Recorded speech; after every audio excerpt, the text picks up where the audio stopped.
اطلاعات یہ ہیں کہ بٹگرام چیئر لفٹ واقعے کے بعد بٹگرام چیئر لفٹ کے مالک کو اور آپریٹر کو گرفتار کر دیا گیا ہے۔ اب پوچھنا انتظامیہ سے یہ کہ جس وقت جہاز کریش ہوتے ہیں تو ان کے مالکان کو کیوں نہیں گرفتار کیا جاتا؟ ریلوے کے ایکسیڈنٹ ہوتے ہیں اتنے خطرناک قسم کے جس میں لاکھوں جانیں ضائع ہوتی ہیں، قیمتی جانیں ضائع ہوتی ہیں، اس کے منسٹر کو کیوں نہیں گرفتار کیا جاتا؟ اس کے علاوہ نجی بسوں کو آپ دیکھیں، روز آئے روز روڈوں پہ ایکسیڈنٹ ہوتے ہیں، ایون کہ جل جاتی ہیں، لوگوں کی لاشیں بھی نہیں پہچانی جاتی، ان کے مالکان کو آج دن تک سزا کیوں نہیں ہوئی؟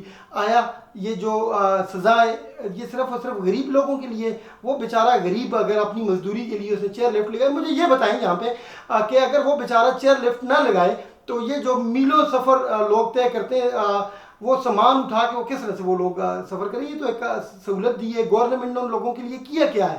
آج دن تک وہاں پہ آپ جائیں، ڈسٹرکٹ مانسرا کے کونے کونے میں آپ جائیں، وہاں پہ سیاسی لوگوں کو بھی میں کہوں گا اور انتظامیہ کے لوگوں کو بھی کہ کیا ہے آج دن تک مانسرا کے لیے کہ لوگ ایک پرائیویٹ انہوں نے اپنی سروس بنائی ہے اپنے اس کے لیے سہولت کے لیے، تو اس پہ یہ ڈرامے بازی ہیں۔ پھر ایک حادثہ ہو گیا، ایسا حادثہ ہو گیا کہ پہلی دفعہ میڈیا پہ اتنی اسے ہائپ ملی، ورنہ اس طرح کے معاملات تو وہاں پہ آئے روز مانسرے میں ہوتے ہیں، کئی دفعہ پہلے بھی ہوئے ہیں، صرف میڈیا پہ اتنی ہائی لائٹ ہو گئی بات۔ تو اس کے بعد کیا ہوا جی، جتنی بھی مانسرے میں چیئر لفٹس ہیں انتظامیہ کی طرف سے سیل کر دی گئی۔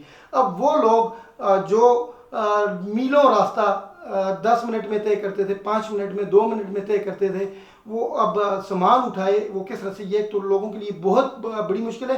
انتظامیہ پہلے کہاں پہ سوئی ہوئی تھی جس وقت یہ لوگ لفٹیں لگاتے ہیں اور اس کو چلاتے ہیں، تو اس وقت یہ انتظامیہ کہاں پہ ہوتی ہے؟ اس وقت چیک اینڈ بیلنس کیوں نہیں کیا جاتا؟ اس وقت جا کے ایک تو لوگوں کے لیے مشکلات، عوام کے لیے تمام تر جتنی بھی چیئر لفٹ تھی وہ بند کر دی گئی ہیں، اور پھر سب سے بڑی زیادتی یہ ہے کہ اس چیئر لفٹ کے مالک کو اور آپریٹر کو بیچارے کو غریب کو گرفتار کیے ہوئے۔ خدا را کچھ ترس کھائیں اپنی عوام پہ، اپنے ملک پہ، اپنے لوگوں پہ، یہ ظلم اور زیادتیاں بند کریں۔ اسی طرح اگر چلتا رہا تو یہ پاکستان میں قانون نام کی کچھ چیز نہیں رہے گی، یہ صرف قانون غریب کے لیے ہوگا اور یہ جنگل بن جائے گا، اسی لیے یہاں سے لوگ بھاگنے پہ مجبور ہو جاتے ہیں۔ تو خدا را انتظامیہ سے میں کہوں گا اگر آپ نے انصاف کے تقاضے پورے کرنے تو پاکستان میں جتنے بھی حادثات ہوئے ہیں، ریلوے کے، جہازوں کے، گاڑیوں کے، ان تمام کمپنیوں کے مالکان کو، بسوں کے مالکان کو، پھر اگر ریلوے کے جو حادثات ہوئے تو ان منسٹروں کو پہلے گرفتار کریں، پھر آپ آئیں غریبوں کو گرفتار کرنے۔